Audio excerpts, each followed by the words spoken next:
Okay, if she's not coming, I guess I can start with my part.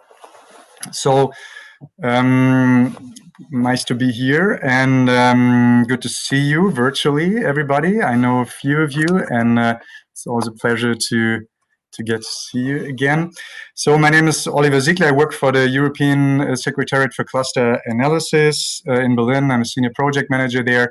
And the reason why Merete and I, or Cluster Excellence Denmark and ESCA, teamed up on this exercise is we believe that cluster management excellence is still one of the most promising approaches to increase the contribution of cluster initiatives, not only to sustainable economic development, but also to successfully address trends or mega trends such as digitalization, circular transition, or social innovation. Important prerequisites for cluster initiatives to address green transition, from our point of view, are professional management skills and organizational structures, up-to-date services and activities, a clear strategy, etc. So for all of you who don't know ESCA, the European Secretariat for Cluster Analysis, we implement the 2009 European Cluster Excellence Initiative by benchmarking and labeling cluster initiatives across Europe and beyond. And in order to do so, we work with a network of around 200 local cluster experts all around the world and help cluster management organizations improve their management skills and organizational structures. So I prepared actually one slide only, and if someone could move forward to, I believe it's the 4th slide in this presentation. It's a map. No, another one. Next one. Next one. I think next one is me. Yeah, perfect. So when you look at these two maps, world map and Europe, you see that since 2010, ESCA experts have benchmarked almost 1,200 cluster initiatives, mostly in Europe, and those receive a bronze label. And our experts have awarded 139 silver and 119 gold quality labels. So you see that ECEI has quite some outreach with activities in more than 40 countries worldwide. You see there's also, we have some activities in Colombia, Mexico, we have gold labels, and United States. So why am I telling you this in this session? You would wonder, well, last year, ESCA included several interview questions on cluster strategies towards digitalization, social cohesion, and circular economy.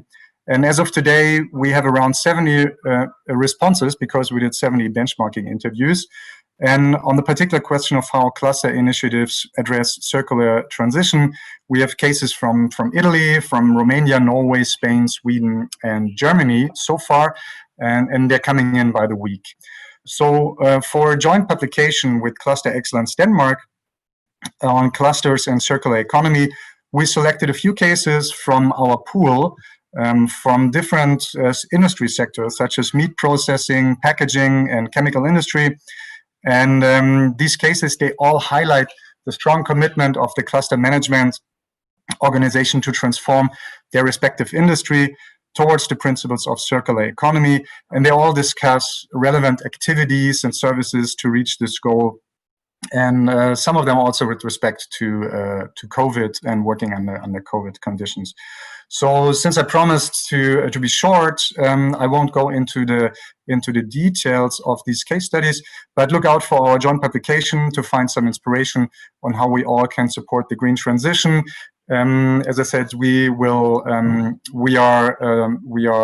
sharing some case studies, and Cluster Excellence Denmark is discussing the results of their global survey on clusters and green transition. So we look forward to this joint presentation. And I know we have 3 other great speakers and interesting cases on the issues. So if Merete is not here yet, I would suggest we move on and here's some of their stories. Thank you very much.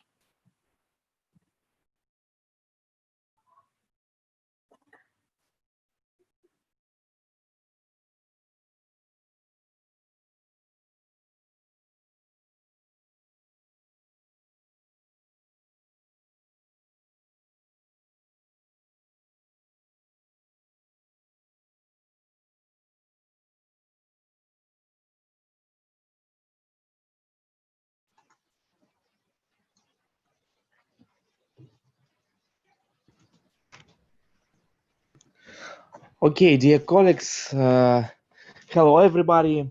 My name is Evgeny Kutsenko, and I'm a member of the board of directors of TCI, and I'm asked here to help to go on with the program because I see that Merete and our moderator is absent. So I suggest then the next speaker, Nikolai Pitirimov, to talk us about regional cluster network of clean technologies in Russia.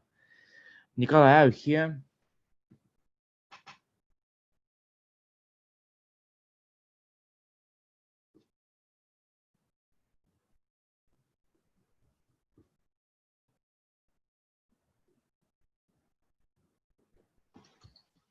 Okay, but there is still a possibility to join Nikolai if he will be here now parallel room. So let's go to Juan Luis Silnas. Sorry for my pronunciation. And please, a topic about sustainable and deforestation-free Amazonian cocoa and Ecuador. So very interesting. The floor is yours. Hello, and thank you for the introduction. My name is Juan Luis Salinas, close enough. I'm from Lima, Peru, and I work for Cluster Consulting. Today, as we said, I'm going to speak about developing a strategy for sustainable deforestation Amazonian cocoa. Can you go to my presentation? Sorry, before I.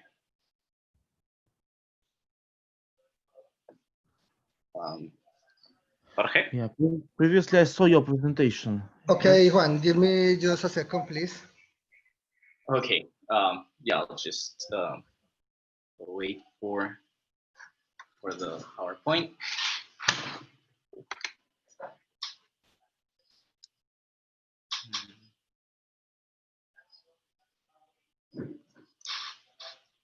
Okay.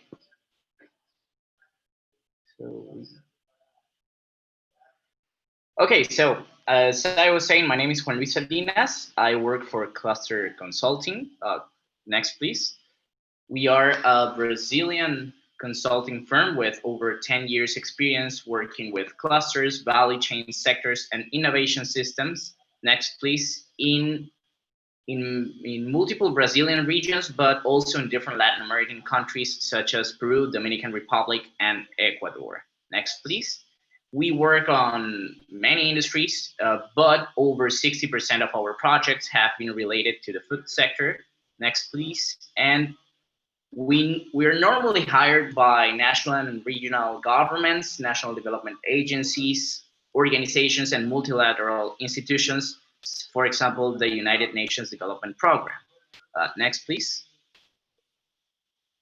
And next, please, so that it appears there are some effects. So it is precisely the UNDP that hired us to develop a strategy for sustainable and deforestation-free Amazonian cocoa from Ecuador. And now some of you might be wondering what is the connection between cocoa sustainability, Ecuador, and the Amazon. So I'm going to give you some context before starting. Please go back. So the first thing you need to know is that the regular chocolate we normally eat has had a negative impact. The production of cocoa, its main ingredient, has been related to different issues such as deforestation and child slavery. But luckily, this has begun to change in the past years.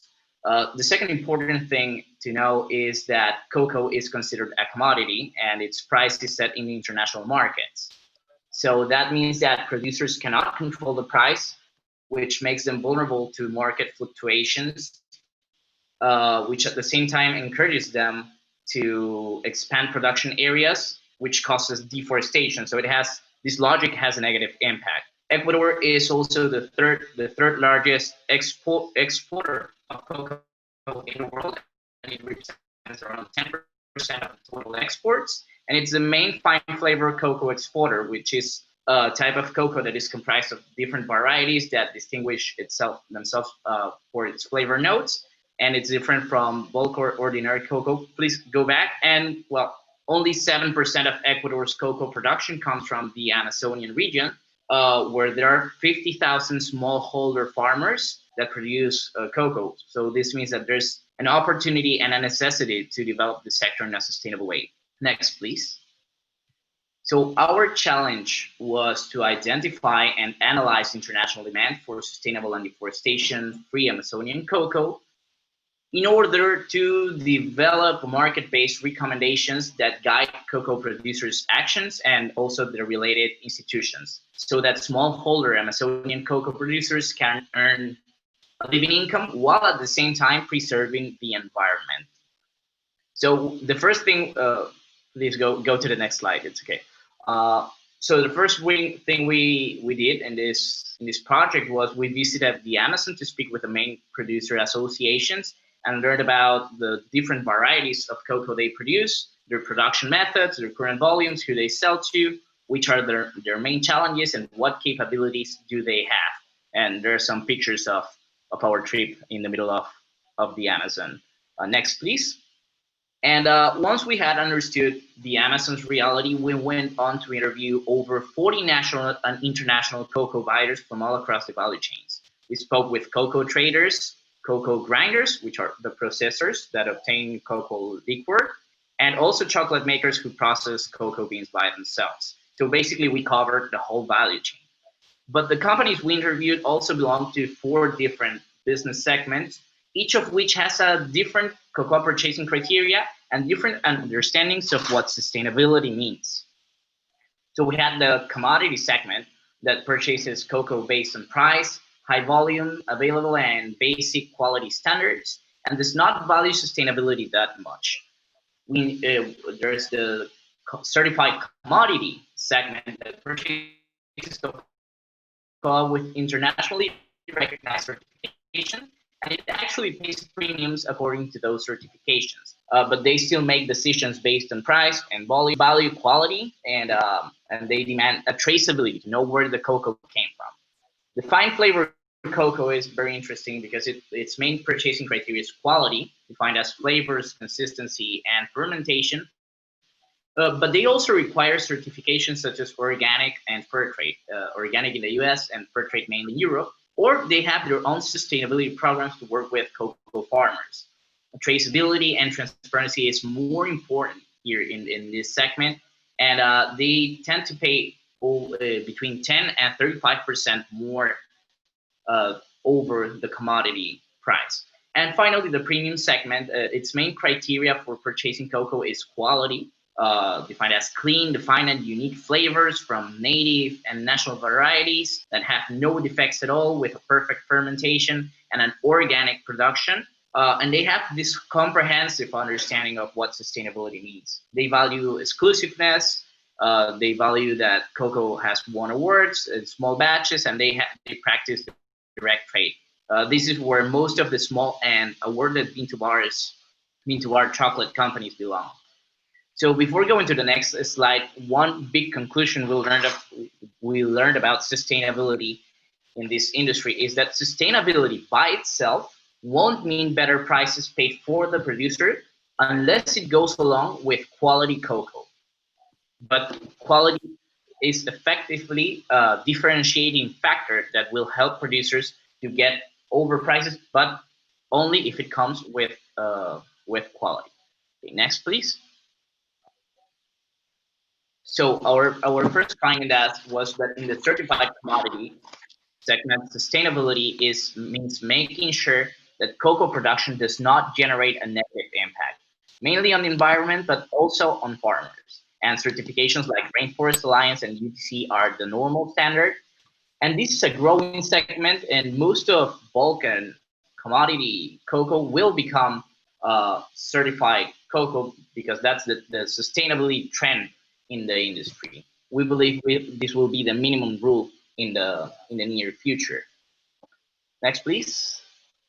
We also found out that, next, please, that in the fine cocoa segment, sustainability goes beyond not having a negative impact, but it is rather understood as having a positive social and environmental impact. No, go to the previous one, please. In the environmental aspect, they demand organic certifications, and they work with agroforestry systems that increase productivity at the same time they provide biodiversity. And some of these companies have their own sustainability programs and different standards. And in the social aspect, they demand fair trade certifications, but most pay producers a fair price and prefer to work with the smallholder producers. So, and there's a great opportunity here because there's limited supply of fine flavor organic cocoa. Next, please. In the premium segment, sustainability is having a significant and positive social impact by establishing direct relations with producers and cooperatives in environmental hotspots. They cut out intermediaries to establish direct relations with producers to work together with them to improve quality and productivity, but also to preserve and conserve protected areas through high impact projects. They pay fair prices that do not depend on the commodity price, that guarantee producers can make a living income, and that incentivize them to respect the environment. Obviously, most of the cocoa purchased by this segment is organic, though certification is not mandatory. But the main issue with this segment is that it's really small and there's an oversupply. So finally, please go to the next slide. And finally, what we identified is that there is a market opportunity to position Ecuador's Amazon as a quality and sustainable cocoa producer. But for the production to be economically, socially, and environmentally sustainable, it must have a good productivity and prices, giving farmers the conditions to make an adequate income. Because price premiums will only be paid if there is a differentiation in the product, and it must be through quality, sustainability, and other attributes. But, next, please. Specifically, we must target the fine and premium segment for Europe, the USA, and some Asian countries. And when it's not possible to sell in these segments, the objective is to sell as a certified commodity with a good standard of quality. All of this shows that a market-based strategy can help to foster sustainable production in a territory. Can you, next please? Next please. And if you want to know, next please. If you want to know a little bit more about the project, we wrote an article that was published by the World Cocoa Foundation, and you're more than welcome to check it out. And if you have any doubts, please let me know. Thank you. Thank you very much, Juan Luis. I'm taking over the moderation. As initially, finally, we are able to connect on my side, and also Merete. We were in a different conversation apparently, and we're waiting for you. So sorry for this. I guess this is the new normal. We have to navigate through it with a smile. But great to be connected again, and thank you very much, Abdelghany, for the co-moderation. I guess that this was the third presentation. I suggest we go with the next one, and then we come back and we round up with some very interesting insights complementary to the first one from Merete. So Nancy Abdelghany from the Robbiki Eco-Industrial Leather Cluster in Egypt, the floor is yours.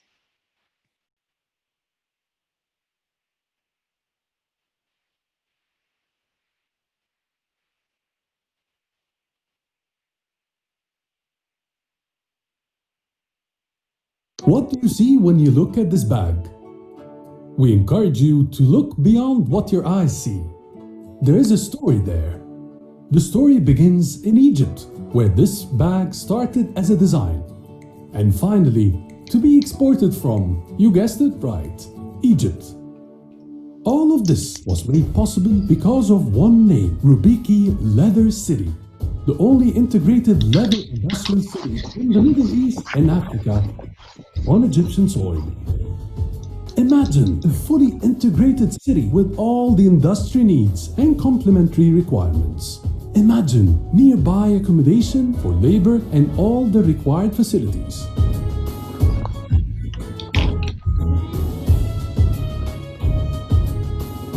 Now, rest assured, all of this is a reality taking place today. Every aspect of Robbiki strictly conforms to universal protocols and standards.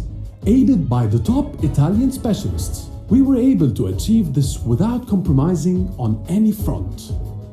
The first of our 3 phases of Robbiki, the tanning phase, had been successfully completed.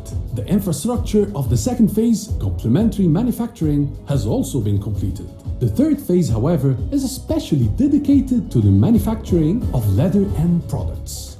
We have also completed work on top-of-the-line wastewater treatment plant, allowing water to be reused for the irrigation of the tree forest.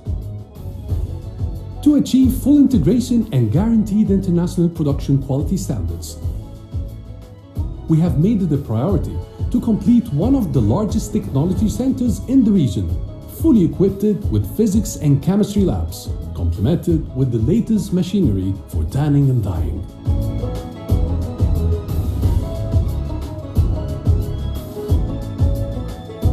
Robbiki's strategic location is perfectly situated to produce and export, built next to an airport and a railway and close to the port of Sokhna, as well as its proximity to Egypt's main industrial cities. With Egypt's trade agreements, you will have the opportunity to export your products and gain access to global markets with more than 2 billion people. Utilizing the availability of skilled workers with the most competitive labor cost and the unprecedented incentives granted by Egypt's new investment law, Robbiki is destined to become the future of leather industry for international quality brands. Robbiki, Egypt, an eye for the future, and the future awaits.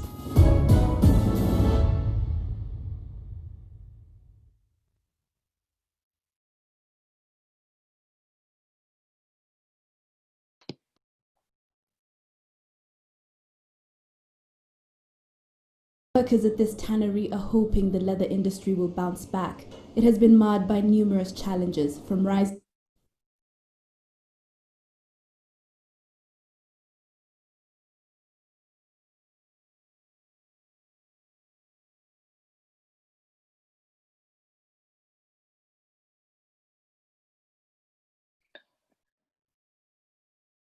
We cannot hear you, Nancy.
Nancy, can you hear us? We cannot hear you.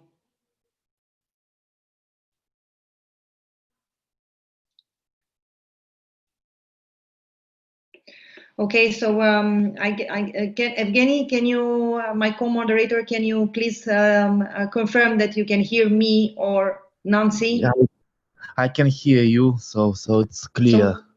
So we lost Nancy, right? Yeah, I see that she's writing that she's not hearing. Yeah. Look at the She's chat. not hearing. So, yeah, maybe from the organization, you can write her that we cannot hear her. Maybe she can log off and log in again. And meanwhile, I would like to bring Merete into the discussion. Merete, if you are there, I would like to bring you in the discussion and invite you to share a few insights regarding the study that you've done in the circular economy, especially those indicators that you presented. I think we had quite pretty nice conversation in the other room. However, so Merete, if you hear us, please jump in and share with us a few thoughts from clusters in the circular economy. Yes, sure. I can hear you. I hope the connection is fine. Yeah. But Yeah, great, perfect. Great. Yeah, it works. And we did a test run then, so we. Yeah. Yeah. Also, really sorry. But great to be here with you. I hope I could get my presentation up and running, but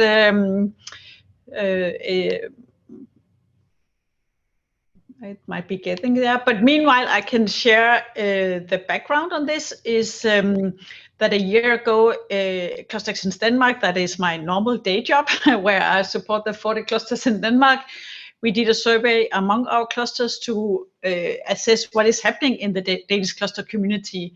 And what came as a big surprise to us is that quite many, or actually all of them, were focusing on either SDGs or green transition or sustainability. That led us to also both doing some case studies, and I presented that for the last TCI conference in Antwerp.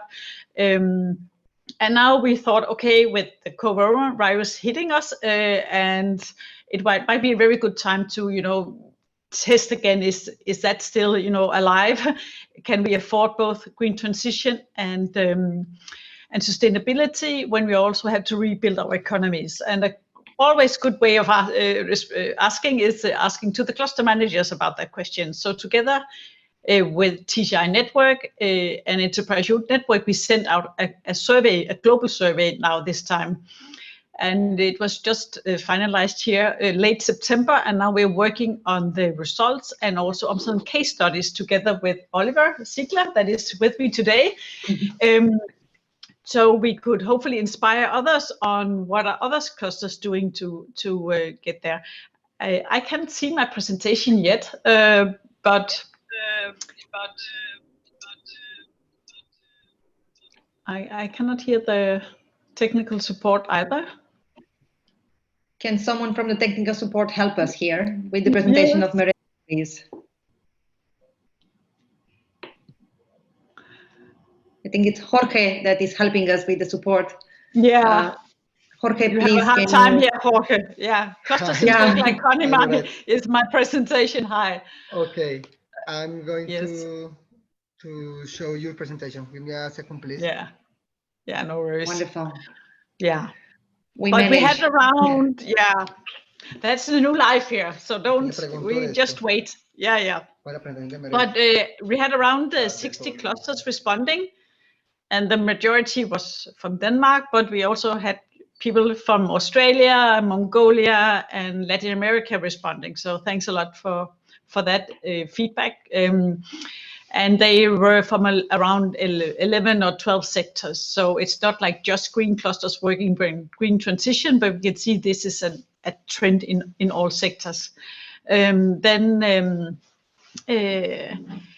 What is also, of course, interesting is to see how clusters are helping companies on green transition. So what are they actually supplying the clusters or the companies with? And Jorge is still trying to locate my presentation, but I can say that actually more than, and that's not the one, sorry, but yeah. There it is. Yes, getting there. So for the second slide, please. Yes, great. That's the one. So how are clusters helping companies? And we can see that the ones responding, that almost 90% responded, that it's innovation projects in companies where they really help a lot. We can also see that this building the bridge between knowledge institutions and companies is very high. And also events and workshops is an area where many clusters are helping to raise awareness about sustainability. So take the next slide, please. And then it's, of course, all about impact, how are clusters helping. So it's about giving the companies new knowledge, new mindset, and new also skills. As you can see, is also very high on what are clusters helping companies with. But also very nice, very specific outcome that there's a huge help in development of new products and also help on developing new circular processes. That whole survey and all the results and all the cases is something that we're also working super hard on finalizing, and it will be sent out by all channels, hopefully within the next 14 days. But so there will be more data out there. So a final slide on my side is that we have a very nice Russian example. So take the next slide, please, from the mechanical engineering cluster in the Republic of Tatarstan. So there's a nice link to our conference next year in Kazan. It's a very nice example of how the Russian government has supported and of course also pushed a bit for green transition, and how this cluster said, okay, we have a lot of rubber around, but when the tires are used out, we need to do something to regenerate it. And the cluster had both created an actually renewable around the tires, so tires are used to make new tires, but also going into other sectors using rubber in other sectors. I googled that presentation, so I think it's online, but otherwise I can send it to you in case you're interested. But it's a very nice example. Yes, and I think now it's over to Oliver. Thanks, Oliver, Merete. would you like to comment, please? I know you made some presentation before, or you spoke before. I understand you had a chance, but please go ahead. That is correct. So I'm very short. So ESCA, European Secretariat for Cluster Analysis, what we try to do is we try to complement and join forces Cluster Excellence Denmark and complement their study by providing case studies from our pool of close than 1,200 cases that we have benchmarked, and we have included questions on circular economy, digitalization, etc., and how clusters are dealing with these new trends. And we are happy to, as I said, join forces with Merete and her team and working on the study. And that's all. Thank you so much. Well, thank you. Very interesting study, and I see some very interesting indicators there. And as we were discussing with Merete before, she gave a very interesting indicator of the 60% of cluster are helping with the green transition, are helping their members. I think that's an important indicator that I noted down. Now, because we have a few minutes left, I reminded that at 6:15 we need to go back to the main room for the closing. Let's use this time, and I would like to open the floor and ask you what is still needed from your point of view for clusters to create an exponential impact or take even more leadership in this sustainability to create more scale in that. What is still needed from your point of view? So I will start with maybe Olivier, Merete, and then we go to the other panelists. Very briefly, if you can.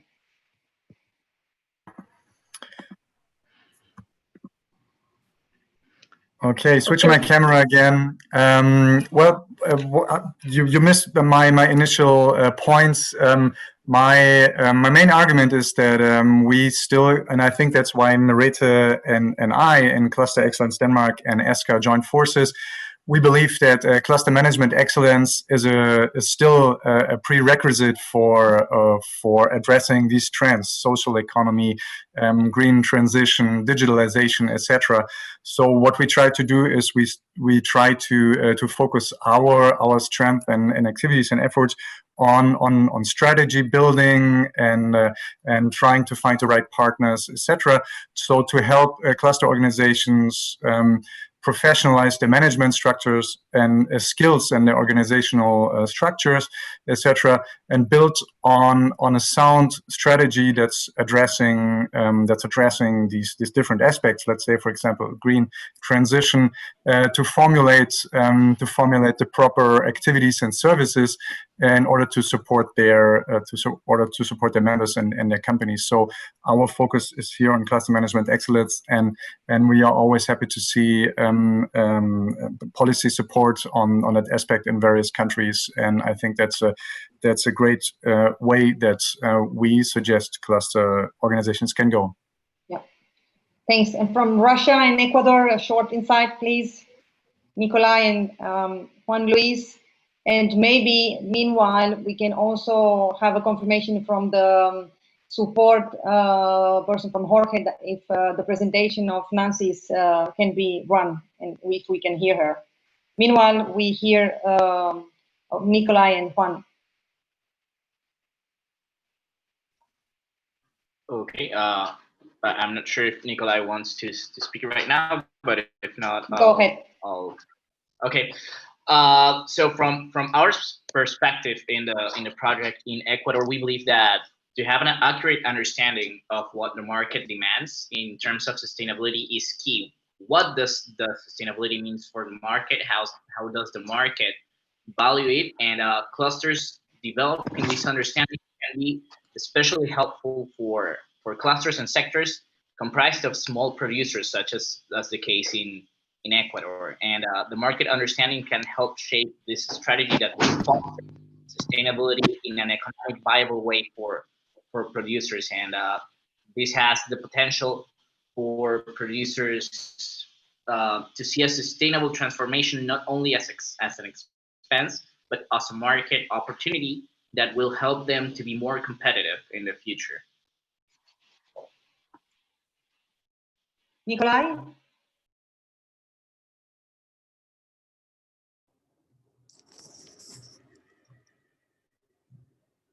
Nikolai, are you there? Nikolai, let's try to. Okay, let's try to go to Nancy again and see if we can hear her. Nancy, can you say something, please? Let's see if we can run your presentation. Let's cross our fingers. Okay, hello. Wonderful. Finally. Go ahead, yes, welcome. Okay, perfect. I'm sorry for this interruption. I'm happy to present today my work concerning the Robbiki eco-industrial laser in Egypt. I'm working in Ministry of Trade, but actually I am PhD candidate in Peking University. My dissertation was about cluster development in Egypt. Actually, this project is different because it's a relocation of an organic cluster to non-organic cluster. So can we move the slides? As the outline of the presentation, I will show you an historical background about what have been done through the older cluster, and now you have seen the video with the new Robbiki laser industry. So, okay, can we, next slide, please. So why cluster is important for Egypt? Because as you know, by literature, it is economy-wide efficiency, it's have sustainable development, it's a source of growth. Why especially I choose laser? Actually, the laser quality is ranking 7 among the world for Egypt tannery. Also, we export for the top international brands, and we have a large production. But the older cluster cannot have the same production which can done for the aim of the Egyptian government. So next slide, please. I will show you some pictures. Here is the old, but the picture is not clear, but we can see that we had a problem of wastewater, vertical production, and bad quality of rawhide and pollution. The question is the puzzle in this research. Does the relocation have succeed to resolve those problems with the new cluster? So next, please. So I go to the field study and see this is the Robbiki cluster. We can skip this because we saw that in the video. The new cluster is located near of big city and near of international airport and international seaport. So the location is fine. It's around 45 kilometers from the city. So next slide, please. So the action was to relocate all the tannery to have this community partnership to better economic development and ecological side. But when you go to the field to ask with survey questions for entrepreneurs and workers, we have addressed a multiple questions. So please next slides.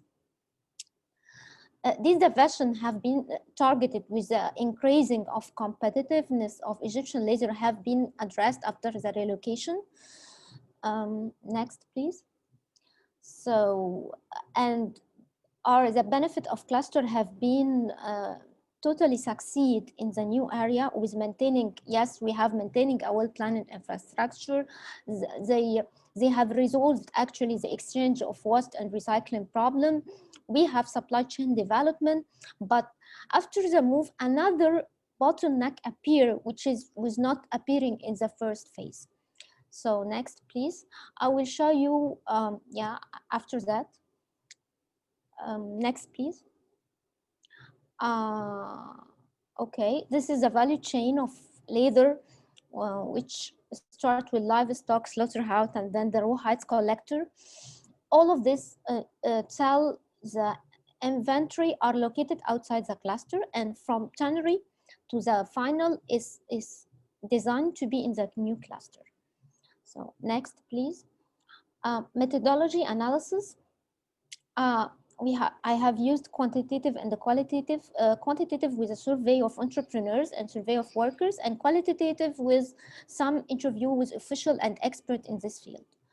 The results show us, I will share you some of the results. Next slides, please. Next, please, slides.